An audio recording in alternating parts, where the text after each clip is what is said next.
process was Professor A.K. Sharma, who gives us the entire details. Court के आदेशानुसार जब वहाँ पर पहले तो उस स्थल का तोजो विकास इंटरनेशनल के द्वारा एक राडार सर्वेक्षण कराया गया। राडार सर्वेक्षण की रिपोर्ट में यह साफ प्रतीत हुआ कि जमीन के नीचे बड़ी बड़ी दीवारें और पिलर बेसेस या स्तंभ के प्रमाण हैं। तो कोर्ट ने फिर भारतीय पुरातत्व सर्वेक्षण को आदेश दिया कि उसी स्थल पे जहां पर राडार सर्वे किया गया है उसका उत्खनन किया जाए। उत्खनन करके जो भी प्रमाण सामने आते हैं वो पेश किए जाए।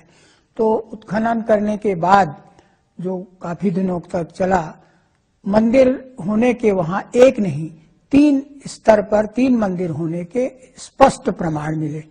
पहला मंदिर जो उत्खनन में प्राप्त हुआ वो एक सर्कुलर शिवा श्राइन या गोलाकार शिव मंदिर था, जो हमको सबसे नीची सतह में मिला।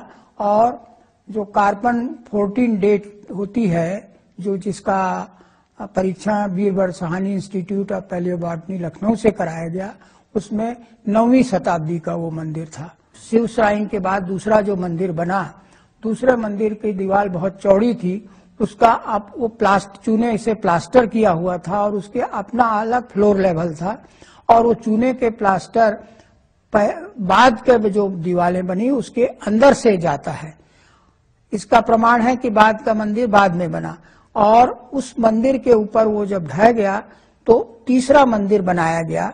वो तीसरे मंदिर के जो कि 1228 के करीब बना, उस तीसरे मंदिर की दीवार भी पहले मंदिर के ऊपर ही बनाई गई, क्योंकि कोई नया नींव नहीं खोदी गई, नया फाउंडेशन नहीं खोदा, क्योंकि पहले मंदिर की नींव इतनी पक्की थी कि जरूरत नहीं थी। और उस पहले मंदिर के जो मलबे थे गिरे थे, उसमें से कुछ जो मंदिर के स्ट्रक्चर के टुकड़े थे वो दूसरे मंदिर की दीवारों में फंसे हुए हमको दिखाई देते हैं। तो ये पुरातात्विक प्रमाण है। और फिर जब तीसरा मंदिर बना वो भी उसी की दीवार के ऊपर बनाया गया और उसके प्रमाण हमको आखिरी मिलते। उसका अपना फ्लोर लेवल है, तो 1, 2, 3 फ्लोर लेवल हो गए।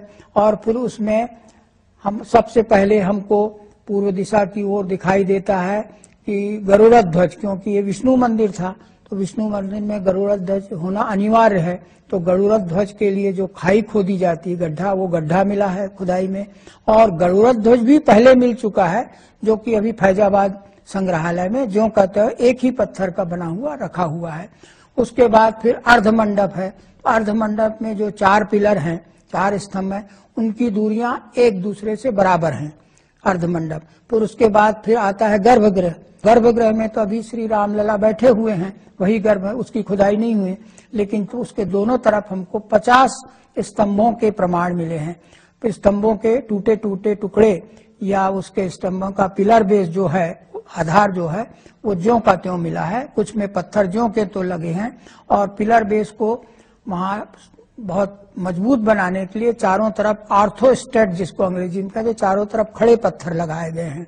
और 50 पिलर बेस मिले हैं और उनकी दूरी समानांतर है, एक से बिल्कुल बराबर है। वो प्रमाण देता है कि यहाँ पर मंडप था।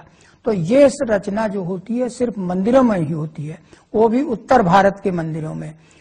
कि पहले ये है गरुड़ ध्वज है, अर्धमंडप है, अंतराल है, फिर गर्भगृह है और दोनों तरफ फिर महामंडप है, मंडप। ये प्रमाण हमको स्पष्ट है, हमको वहाँ पुरातत्व खनन में मिले हैं। मस्जिद में कोई मूर्ति कला नहीं होती है, पेड़ पौधे की आकृतियां होती हैं, लेकिन जानवर या मनुष्य की कोई आकृति।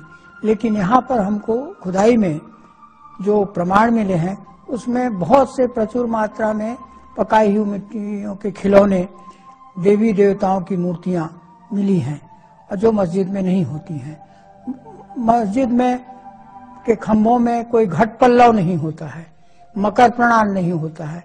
तो ये सब चीजें प्रमाणित करती हैं कि वहां पर मंदिर था, जिसको गिराने के बाद या जिसका मलबा मस्जिद में की दीवारों में इस्तेमाल किया गया।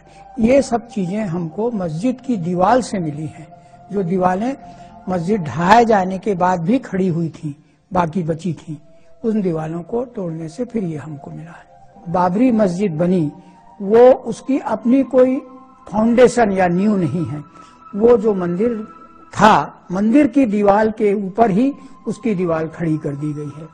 दूसरी बात यह है कि मस्जिद के में बनाने में कोई नई चीजों का उपयोग नहीं हुआ है, कोई साबुत ईंट नहीं मिली है उसके मलबे से। जो कुछ है वो मंदिर के ढहाने से जो मलबा बचा उसी से मस्जिद खड़ा किया, पत्थर ईंट जो है। और ईंटों की जो लंबाई चौड़ाई है, जो मंदिर की ईंटों की लंबाई चौड़ाई है, वही लंबाई चौड़ाई मस्जिद की ईंटों की है। उसके जो फ्लोर लेवल है, तो जो पिलर बेसिस थे उनको, स्तंभों को जानबूझ करके बड़े औजारों से तोड़ा गया। तो इस वो पिलर बेसिस के जो ठूंठ बचे हैं उसमें उनके तोड़ने के निशान मिले हैं। और उनको दबाने के लिए मस्जिद का जो फ्लोर बनाया गया उसके नीचे उसको रख दिए गए। तो पिलर बेसिस के जो पिलर बेसिस थे, उसके मंदिर का जो फ्लोर था और फिर पिलर के टुकड़े हैं, उसके ऊपर मलबा भरा गया और मलबा के ऊपर फिर दूसरा फ्लोर बनाया गया मस्जिद का, जिसके नीचे पिलर को दबा दिया गया। ये सब खुदाई में स्पष्टता मिले हुए हैं। ये पूरा स्थल धार्मिक ही स्थल था शुरू से लेके आखिरी तक, इसके स्पष्ट प्रमाण हैं। क्योंकि हमको शुरू से लेके ऊपर तक, आखिरी तक, यहाँ तक कि मस्जिद तक भी हमको सिर्फ धार्मिक ही भवन मिलते हैं या उसके अवशेष मिलते हैं। लोगों ने हमेशा कहा यही राम मंदिर, और उसमें खुदाई में राम मंदिर के ही प्रमाण मिले हैं। तो ये स्पष्ट है कि यहाँ ही राम की जन्मभूमि थी। और दूसरी बात यह है कि ये जन्म का जो स्थान होता है वो धार्मिक आस्था का मानना है, और धार्मिक आस्था को कोई किसी को चुनौती नहीं दे सकता। ये हमारे उच्चतम न्यायालय का भी मानना है।